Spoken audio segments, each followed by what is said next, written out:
On March 11, 2023, I returned to Kizilsu Kyrgyz Autonomous Prefecture and started working again. It's a 1997 Honda CB400. At first glance, the bike looks pretty decent, but it can't withstand close inspection.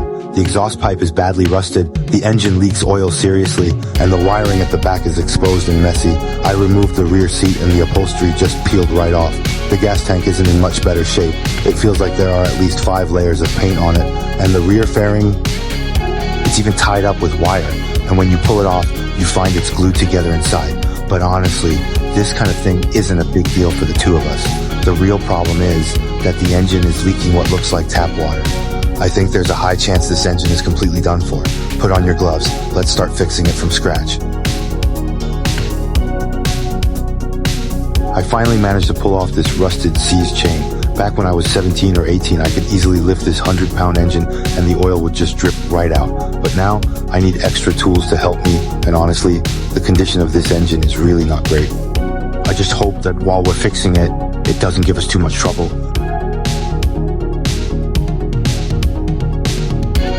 With this drive shaft removed, the car is now completely stripped down. Let's start working from the front wheels and move backward. Taking off the wheel, the rim inside is actually in pretty good shape, and the front brake disc is still a few milligrams shiny, but the rear wheel is in much worse condition. I seriously suspect the two aren't even from the same mother. I'll take off both of their brake discs first and toss them into the sandblasting machine, making sure not to damage the surface of these two rims. Give them a thorough cleaning. This is how the front and rear wheels look after sandblasting. They've really been stripped down to the original color of the aluminum, and the texture is fantastic. Without wasting a moment, I immediately sprayed them with an epoxy primer to prevent oxidation, and then applied a dark gold paint in the same color code as the original factory finish. Finally, I sent them to the baking room for high temperature curing.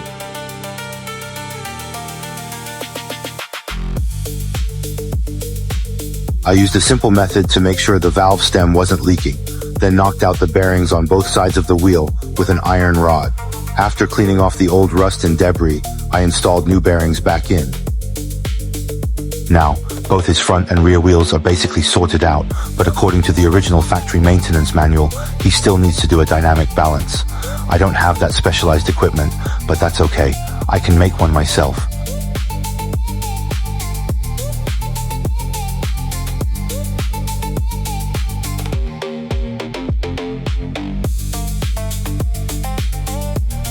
Although I'm using European standard aluminum profiles, the bases don't quite fit together for better stability, but that's not a problem. I know a bit about improvising, so I'll just cut a new slot and screw it on, and that'll do the trick.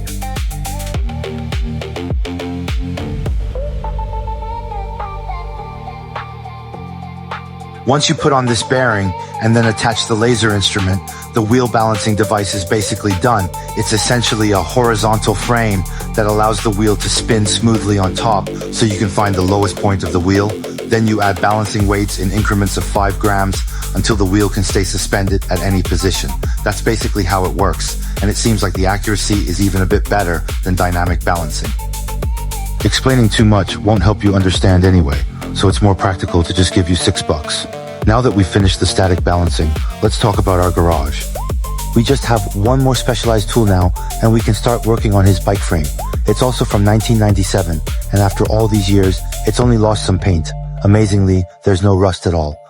This is all thanks to Honda back then for choosing quality raw materials. As usual, I'll start by putting it into the sandblasting machine to remove the surface dirt. Once the frame is cleaned, you can clearly see the frame number. It starts with NC31. Then I first spray an epoxy primer on the frame, followed by a coat of pearl black top coat, and finally, it's baked at high temperature to cure. This is its rear swing arm. I have no idea how a hole got poked here. I'll start by removing the damaged surface, then switch the welder to AC mode. I'll put on my helmet, you put on your sunglasses, and together, we'll weld this spot back up.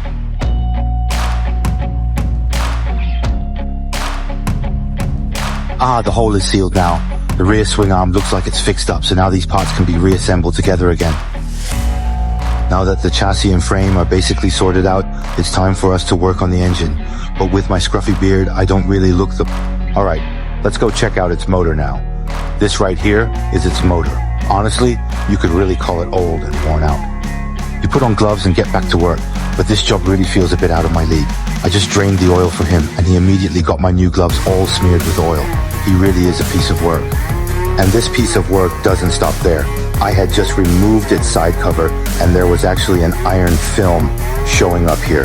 That's definitely not a good sign. Not only is it a bad sign, but even when I was removing the third screw, this piece of work managed to drop it right into the threads.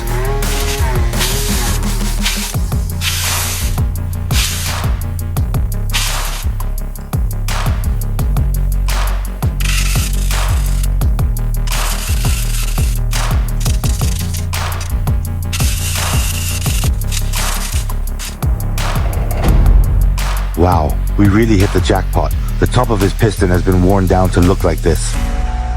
Sigh. Please forgive me for not having studied the humanities in Beijing. I really can't accurately describe how I'm feeling right now. This spot here is already severely corroded, and the area next to the cylinder liner where coolant is supposed to flow is completely clogged with debris. This is what happens when you put tap water in your car. And all of this is the result?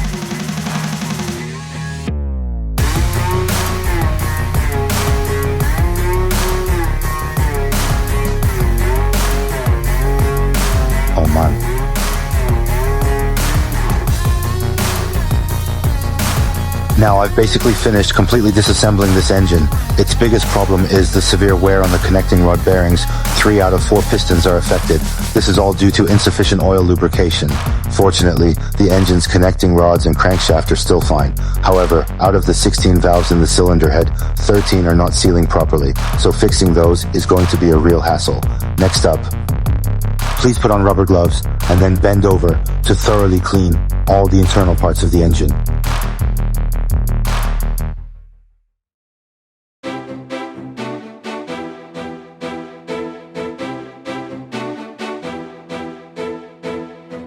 There are so many internal parts in this Chen Wenjing engine. I wonder if the two of us can even figure out how to put them all back together.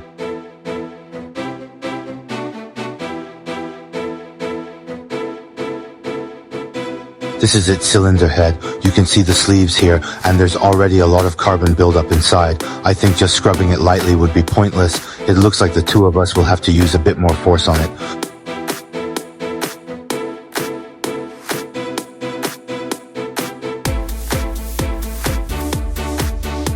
I used a dry ice cleaning machine to clean all around the engine, and now it's super clean.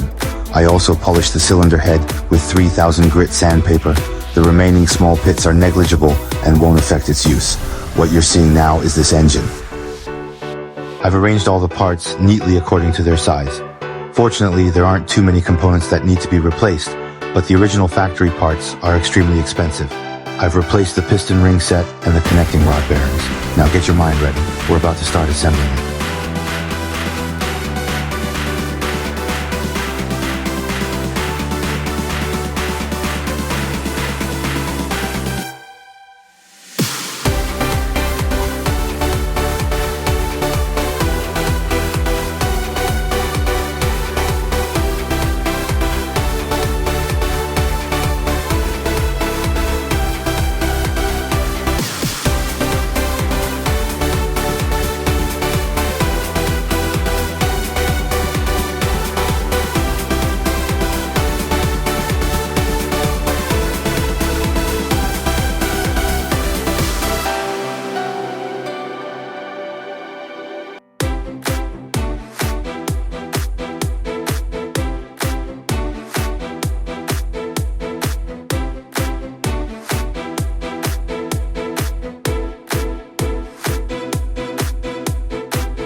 This screw is 0.9 longer, but I don't think it's a big problem.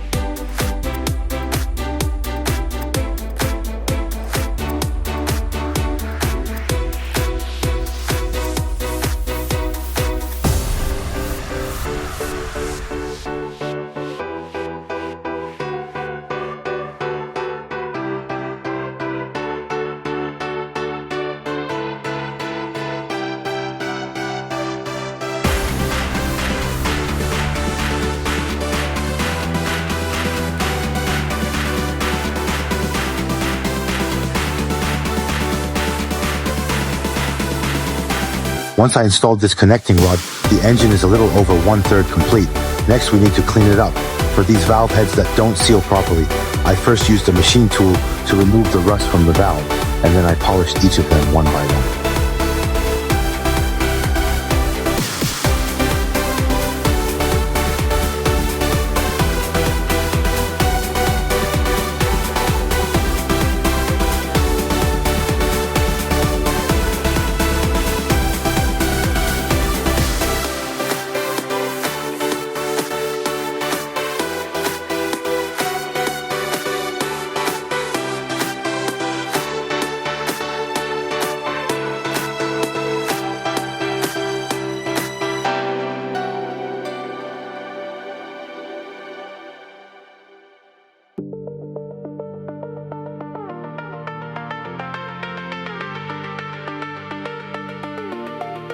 Even though assembling this engine isn't really that difficult, just like you said, but look at its appearance. It's all rusty, and there are still some hanging parts underneath.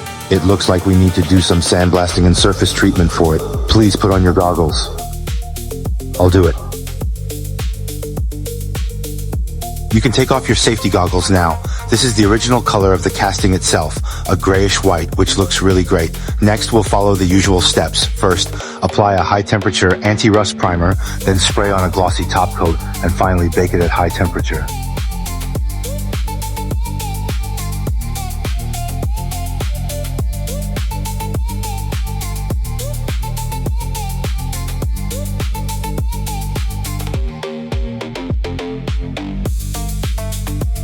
With this, the restoration of this 1997 Honda-produced CB400 engine is complete, and I feel a great sense of accomplishment.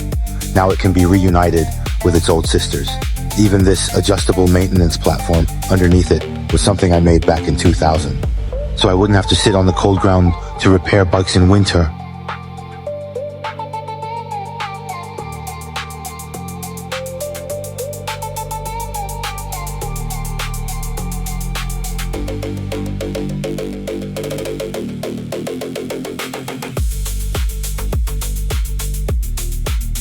For the surface panels and frame of the maintenance platform, I use carbon steel plates of sizes 6, 7, and 8.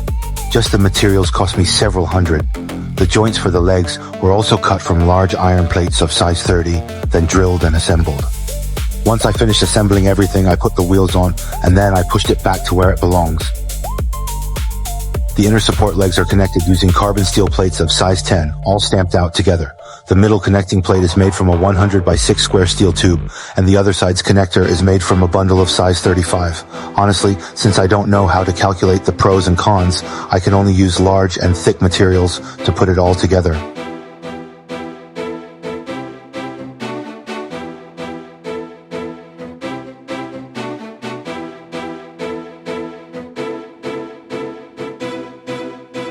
Once the panel is installed, the main frame of this sound volume machine is complete.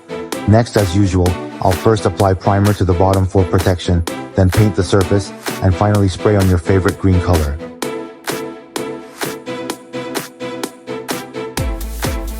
Next, you can install its ER system and the receiver unit, then stick on the label, and it looks just like something produced by a major manufacturer. The most important thing is that, thanks to this battery, you can freely control its volume without being restricted by a power source. Now, it's time for its old companions to finally combine together.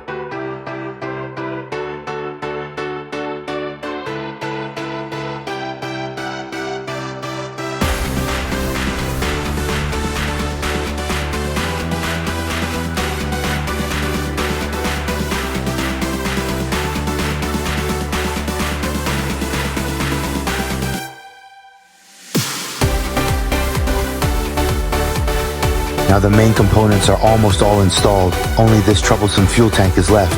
I'm heating it with a hot air gun while scraping it with a spatula. When I peel off the layers of paint, there are 2 or 3 layers in some places. Fortunately, the tank itself isn't badly rusted, but there are some small pits here and there. That's not a problem though. I can carefully chip away at those pits bit by bit.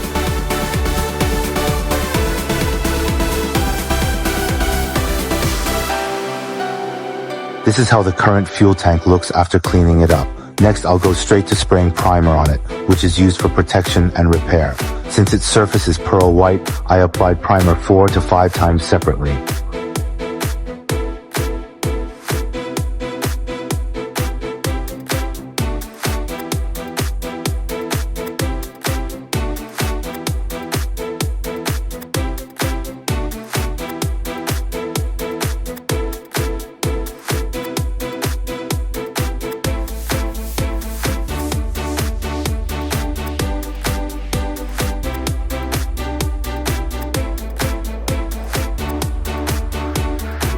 Finally, I stick on a high-quality 1-to-1 replica of the small Honda badge.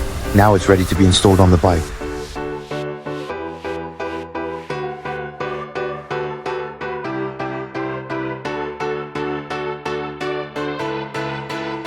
I peeled off the crumbling old cover from the seat while sitting on the ground, and then wrapped it with this new cover. This time, I worked on this bike by myself, on and off, restoring everything from top to bottom to its original factory condition.